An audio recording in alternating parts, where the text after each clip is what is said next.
Hi, thanks for joining us today. My name is Matt Sharon with PMA Practice Transitions, and I primarily represent dental professionals in Ohio and Western PA who would like to either buy or sell a practice. And this is Joe Gordon, and I do very similar to Matt, but I do it in Indiana and in northern Kentucky. Today we're going to talk about cash flow as it relates to buying and selling a dental practice. Why do you think cash flow is important, Joe? Because cash flow is what's going to pay the bank back. That is what any lender is going to look for, and what you need to look for in terms of being able to support yourself and your family. And it's what is left over after we pay everybody else.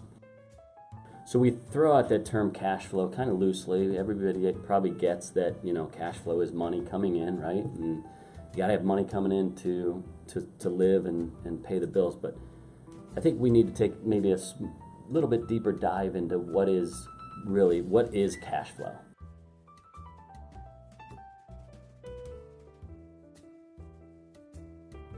In a dental practice, everybody knows you have your top line number, right, which is your collections or your revenues, and then you have all your expenses figured into that, and then the bottom line is your net, right? So that's really what we're talking about, is what is the bottom line.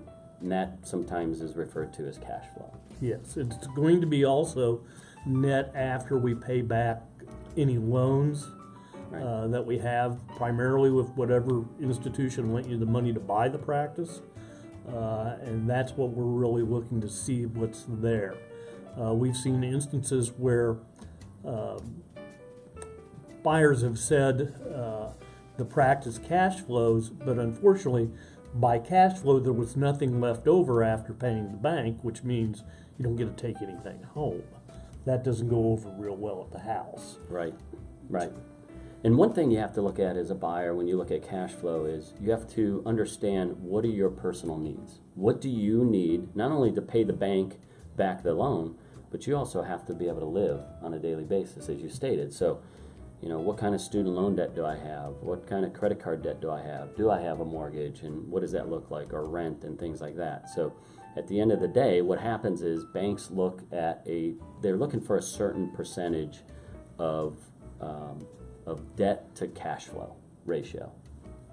And typically if that debt to cash flow ratio is within their limits, then most of the time you get the loan.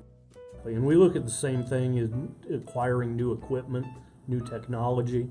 What does that do to enhance our cash flow? It's always nice to have the newest, shiniest, prettiest out there, but it's got to make money. There's got to be something about that technology that allows you to either be more efficient or do something different that will increase that bottom line. Boy, you hit a really good point there, because when CREX first came out, I can't tell you how many times I walked into an office and somebody paid $120,000 for a CREX machine, and it's a great bookcase right now. And they don't use it. Oh yeah, absolutely. So, wonderful point. Absolutely. And I spent many, many years when I was in the CPA world telling my dental clients no a lot of times. I did not make a lot of friends with the dental equipment suppliers. Sure.